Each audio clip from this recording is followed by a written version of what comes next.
ជំរាបសួរដល់អ្នកគ្នានាងខ្ញុំមកពីក្រុមទី4ហើយក្រុមរបស់នាងខ្ញុំក៏មានសមាជិកចំនួន5នាក់ផងដែរនាងខ្ញុំបុប្ផាផាឡាម៉ាលីនច័ន្ទស៊ីណងហេងចិន្តាជូលីឆយសមារីហើយនិងខៀងចន្ទ្រា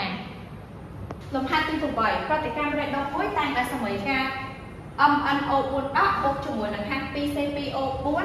ហើយ alpha ទៅជា MN2 បុកនិងកាបូនឌីអុកស៊ីតយើងដឹងថា MNO4 ដកហ្នឹងគឺជាអ៊ីយ៉ុងពែម៉ង់កាណាតចំណែកឯហាត់ 2C2O4 ហ្នឹងគឺជាអាស៊ីតកាបូក្ស៊ីលិកចំណែកឯ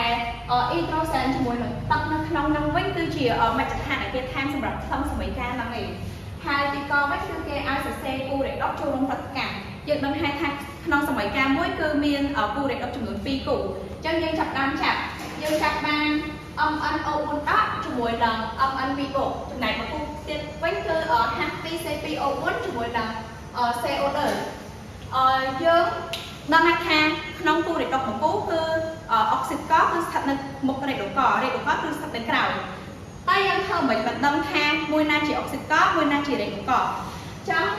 យើងមើលគូទី1គឺ MNO4 ដកជាមួយនឹង MN2 បុកយើងត្រូវមើលលើអុកស៊ីសែននៅខាងណាដែលមានអុកស៊ីសែនចំនួនច្រើនជាងគឺត្រូវដាក់ខាងមុខអញ្ចឹងយើងដឹងថា MNO4 ដកហ្នឹងគឺមានអុកស៊ីសែនចំនួន4ចំណែក MN2 បុកហ្នឹងគឺអត់មានអុកស៊ីសែនទេគឺមាន0អញ្ចឹងមានថាអុកស៊ីសែនខាងនេះច្រើនជាងហើយអញ្ចឹងយើងចាប់បានមួយគូហើយគឺ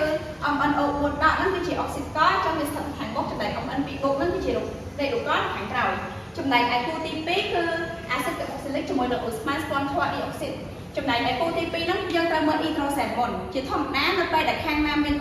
ចំនួនអ៊ីដ្រូសែនច្រើនជាងហ្នឹងគឺជារ៉េដុកអញ្ចឹងអាស៊ីតកាបូក្ស៊ីលិកហ្នឹងមានអ៊ីដ្រូសែនចំនួន2ចំណែកឯកាបូនឌីអុកស៊ីតហ្នឹងអត់មានអ៊ីដ្រូសែនទេអញ្ចឹងមានថាខាងនេះចំនួនអាស៊ីតកាបូក្ស៊ីលិកហ្នឹងគឺជារ៉េដុកអញ្ចឹងយើងបានមួយគូទៀតហើយចំណែកឯសំណួរកទី1ហ្នឹងគូរ៉េដុកដែលចូលរួមប្រតិកម្មហ្នឹងគឺយើងបាន2គូហ្នឹងឯង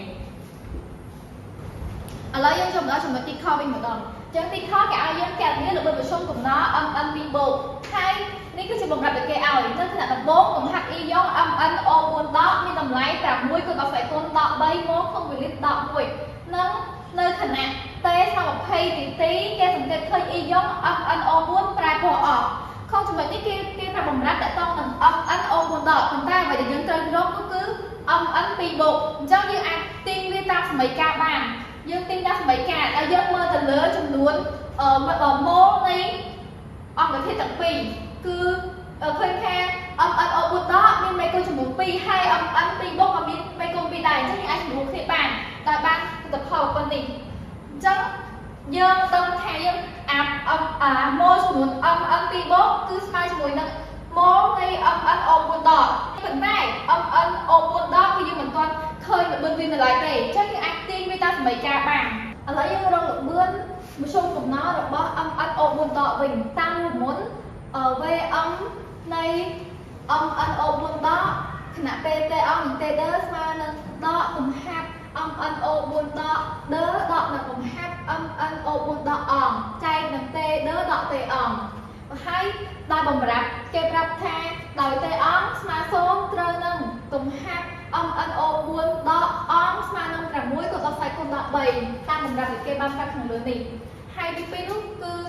TD ស្មើ20នាទីត្រូវនឹង MNO4 ដកស្មើ0អញ្ចឹងហេតុអីបានយើងដឹងថា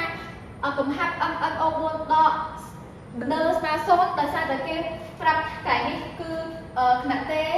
ស្មើ20នាទីគេសង្កេតឃើញថា E យ៉ុង MNO4 ដកប្រែពណ៌អស់អញ្ចឹងកាលណាដែលវាប្រែពណ៌អស់អញ្ចឹងកំហាប់នេះគឺស្មើ0ហើយអូខេយើងបាន VM នៃ MNO4 ដកខណៈ T អង្គនិង TD ស្មើនឹងដកកតាឲ្យ0ដក6គុណ20គុណដក3ចែកឲ្យ20ដក0អញ្ចឹងចម្លើយដែលយើងកញ្ញាបានគឺស្មើ3គុណ10គុណដក4ម៉ូលក្នុង1នាទីបន្ទាប់ពីយើងរកល្បឿនប្រជុំកំណល់របស់ MNO4 ដកហើយយើងអាចទាញរកល្បឿនប្រជុំកំណល់របស់ MN2 បូកបានដោយតាមសម័យកាលដែលយើងបានទាញរកខាងលើអញ្ចឹងយើងបាន VM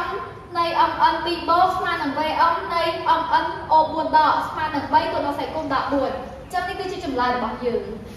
ទាំងអស់នេះគឺជាការបកស្រាយរបស់ក្រុមនេះខ្ញុំបើសិនបើមានកំហុសខុសឆ្គងត្រង់ណាក៏សូមអធិស្ឋានដែលកំហុសអចេតនាទាំងអស់នេះផងសូមអរគុណនិងសូមជម្រាបលា